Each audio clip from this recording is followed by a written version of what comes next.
갑자기 내게 나타나준 너, 난 아무 말도 할 수가 없었지. 첫눈에 반한다는 이야기가 널 보는 순간 이해가 됐어. 매번 야야야야야 불러 널 야야야야, 내 맘을 고백하려고 타이밍만 보는 나. 그런 나를 넌 보며 왜 그러냐고 묻네. 너 때문에 I'm going crazy. I'm going. Assalamualaikum warahmatullahi wabarakatuh. Perkenalkan, kami dari kelompok 6 ingin mempresentasikan PowerPoint kami yang mengenai keterkaitan Omnibus Law pada tenaga kerja dan pertumbuhan ekonomi. Lalu, apa sih Omnibus Law itu? Secara terminologi, Omnibus berasal dari kata bahasa Latin yang artinya untuk semua. Dengan demikian, Omnibus Law atau RUU Cipta Kerja dapat diartikan sebagai satu undang-undang yang mengatur banyak hal-hal, yang dimana ada 79 undang-undang dengan 1244 pasal yang akan dirapikan ke dalam 12 bab dan 174 pasal yang akan menyasar 11 klaster di undang-undang yang baru.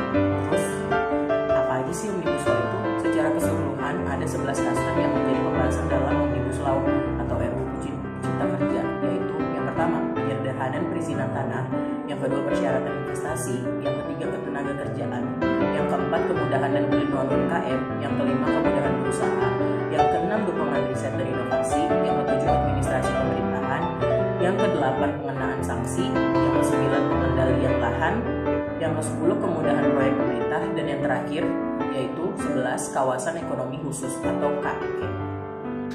Keterkaitan Omnibus Law dengan tenaga kerja.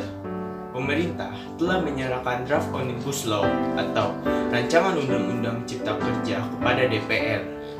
Namun, Serikat Buruh menganggap ada beberapa pasal Rancangan Undang-Undang Cipta Kerja yang merugikan pekerja. Ada beberapa poin yang mungkin merugikan para pekerja. Pertama, penghapusan upah minimum. Penghapusan upah minimum kota atau kabupaten dan diganti dengan upah minimum provinsi. Penghapusan itu dinilai membuat upah pekerja lebih rendah. Padahal dalam Undang-Undang Ketenagakerjaan Nomor 13 Tahun 2003 disebutkan tidak boleh ada pekerja yang mendapat upah di bawah upah minimum. Kedua, kontrak seumur hidup dan rentannya PHK. Dalam Undang-Undang Cipta Kerja Pasal 59 dinilai merugikan pekerja karena ketimpangan relasi kuasa dalam pembuatan kesepakatan. Sebab jangka waktu kontrak akan berada di tangan penguasa yang berpotensi membuat status kontrak pekerja menjadi abadi. Bahkan penguasa dinilai bisa PHK pekerja sewaktu-waktu. Ketiga, pemotongan waktu istirahat. Pada pasal 79 ayat 2 huruf B dikatakan waktu istirahat mingguan adalah satu hari untuk 6 hari kerja dalam satu minggu. Padahal dalam ayat 5 dan dalam ayat 5 undang-undang ini juga menghapus cuti panjang 2 bulan per 6 tahun. Keempat, jam lembur lebih lama. Pada draft Omnibus Law bab 4 tentang ketenagakerjaan pasal 79 mengatakan waktu kerja lembur hanya dapat dilakukan paling banyak 6 jam dalam sehari dan 18 jam dalam seminggu.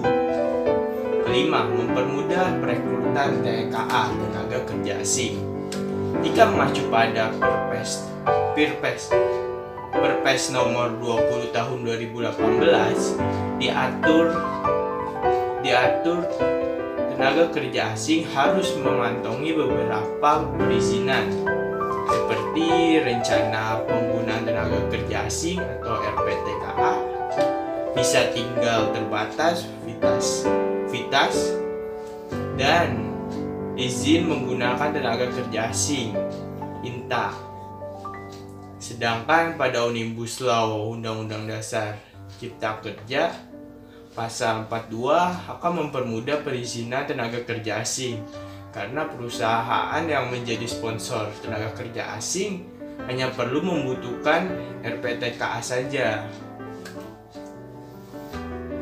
Dampak bagi tenaga kerja asing.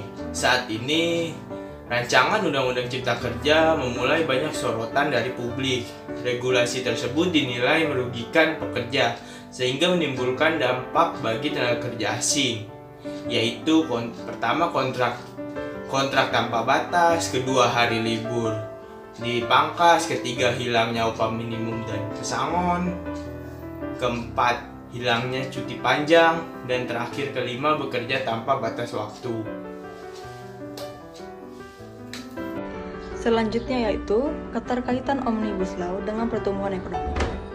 Menurut pendapat di Indonesian Institute, Center for Public Policy Research atau TII, mereka mengatakan bahwa RUU Cipta Kerja memiliki potensi yang positif untuk pertumbuhan ekonomi. Karena tujuan RUU ini memang untuk meningkatkan investasi dan kemudahan para pelaku dunia usaha dalam membangun usaha dan dunia bisnis. Lalu bagaimana Omnibus Law sebagai solusi?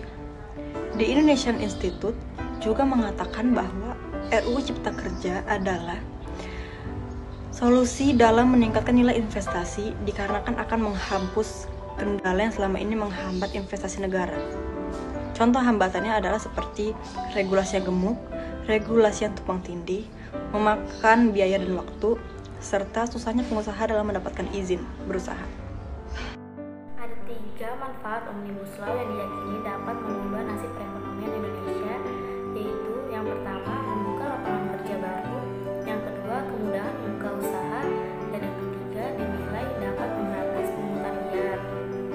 Selanjutnya, ada kesimpulan mengenai keterkaitan Omnibus Law dengan tenaga kerja dan perekonomian Indonesia, yaitu Omnibus Law RUU Cipta Kerja memiliki 2 dampak yang terkait dengan sisi pro dan kontra atau positif dan negatif, di mana RUU ini berdampak positif untuk memajukan investasi dan perekonomian bangsa yang sedang terpuruk akibat pandemi ini.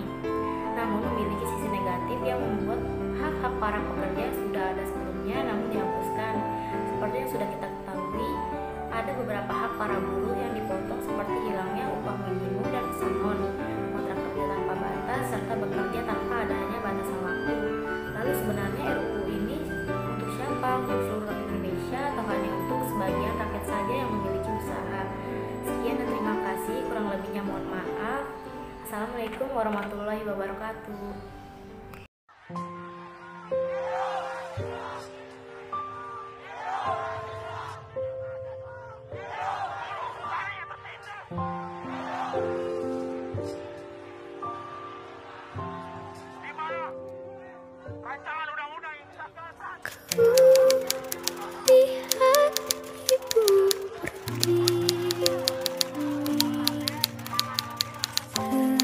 Lihat ibu pergi, sedang bersusah hati.